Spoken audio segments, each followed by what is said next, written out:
Scourge of the Grey Quarter by Frilgith Horsebreaker.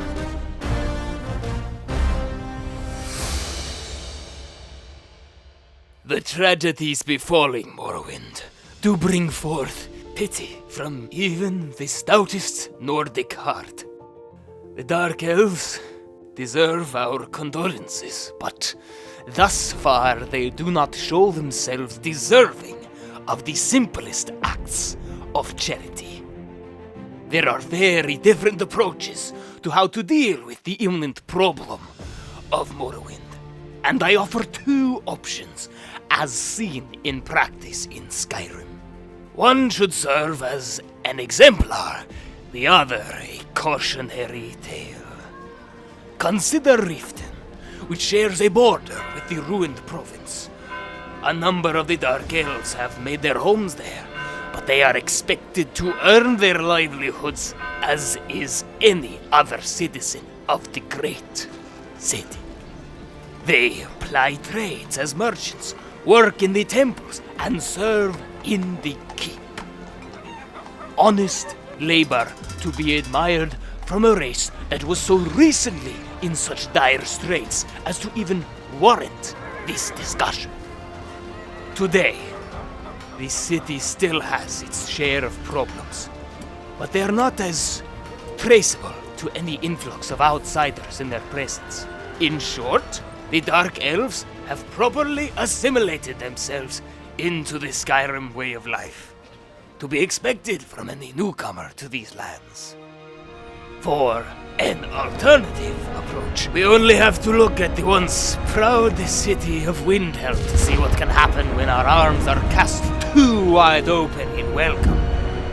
To think that the city of Ysgramor, whose very name was made in driving out the elves from our sacred home, would open itself as a welcome destination for any refugee from the smoking sulfur is a disgrace to the very idea of being a Nord.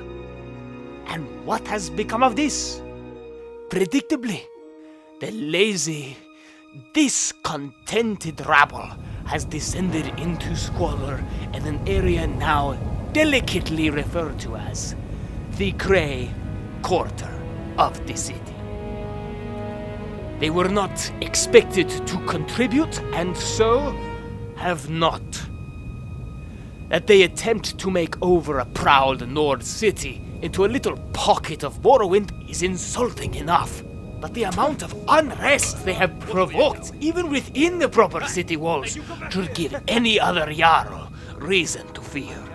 The Nords I talk to in the city speak of constant strife and crime coming from the Grey Quarter with no respite in sight.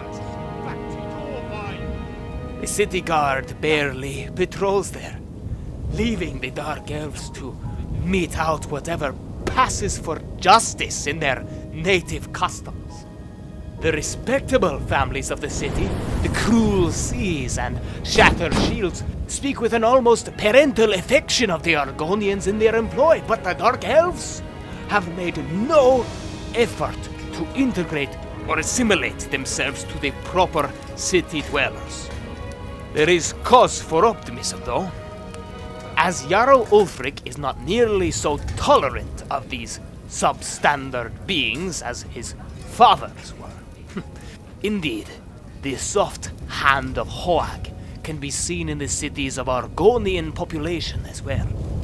The fishmen, at least, have learned how to best contribute to their new home. They have proven themselves as models, toiling at the docks with utmost efficiency and bright smiles. It would do the Dark Elves well to pay heed to their scaly cousins.